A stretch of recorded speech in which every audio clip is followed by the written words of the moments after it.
What's going on, guys? TK Pryor, Master Wealth Builders LLC. I'm your financial literacy guy, and today I just want to talk about the state of the economy where we are right now. I just read an article. It was talking about on, on average, rent has went up to $3,000 a month, which is $100,000 a year based on the qualifications. 3 times the rent, which means the average income is 54,000. So that according to those statistics, real estate goes up. So right now we're in a state that people can't afford to live. So that means that based on these housing numbers, most of us have more bill than we have income, and it's only going up. So that means it's about to get worse.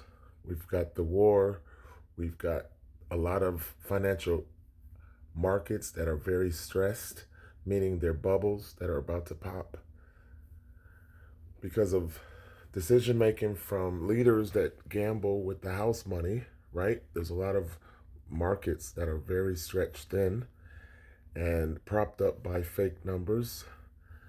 So, with the rising cost of living, in addition to the stagnant income from jobs, a lot of Americans are losing their jobs or just don't have enough money to pay for the inflation that we continue to see. So I asked Google, what is the definition of stress? And then I asked Google, what is the number one stressor according to statistics? We all know the answer was money. The second is family. And in my life, my family asked for money. So I get the double whammy. But stress shows itself in you not being able to produce results based on a demand. That demand might be a bill, that demand might be requests from family, but those are the two biggest stressors. And typically, that stress acts like a vice grip of pressure. Pressure, pressure, pressure, pressure, pressure, pressure, pressure, pressure. And eventually, what happens in most people's life, when you can't afford to pay for something, you start losing what you can't afford to pay. Your car, your house, your credit card, your light bill, whatever you can't afford to pay, they just take it from you. They'll turn it off. They'll repossess it. They'll kick you out of your house. Whatever you can't afford to pay, they take from you. So now you have the stress of bills.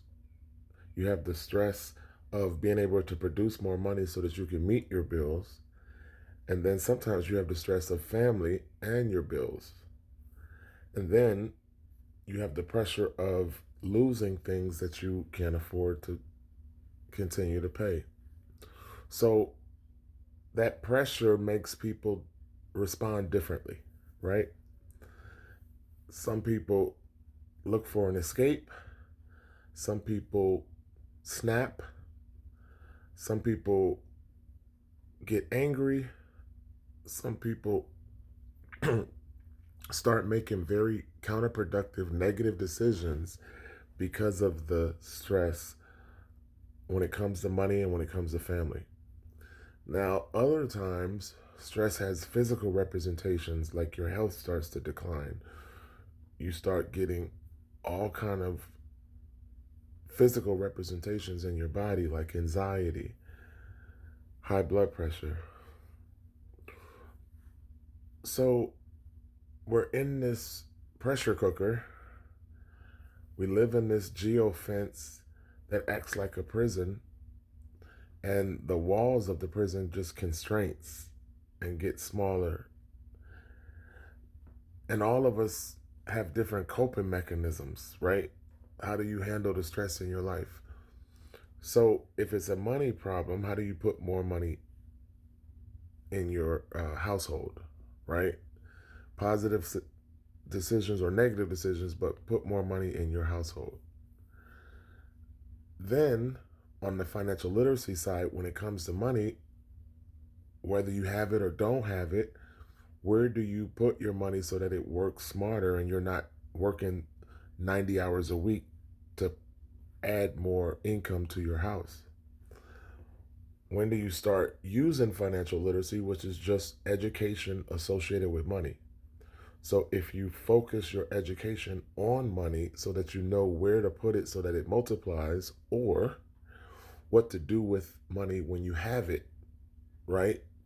Because outside of just paying bills, if none of your thought processes are involved in multiplication, compound interest, investments, assets, appreciating assets, long-term planning, retirement planning, um, money protection measures, if you don't think about none of those things and you just thinking about getting the bag, right? So you have no financial literacy, you're just thinking about accumulation, accumulation, accumulation. So if you're successful in that accumulation and you don't know where to put money so that it works for you, so that it gets a job, so that it becomes passive and not active, so that it actually multiplies, compounds, brings back a higher return, works harder for you than you had to work in order to get it, starts to make money in your sleep. If you never think about none of those things, then you're just about actively grabbing, active accumulation, accumulation. You're going to find yourself in a rat circle. Because even if you get the bag, if you don't know where to put the bag, then it's constantly chasing your tail. So I know the stress of getting is the problem number one. And most of us can't see past the trees from the forest because I'm just thinking about getting. But the financial literacy piece is very important in terms of what to do when you get. How do you work smarter, not harder?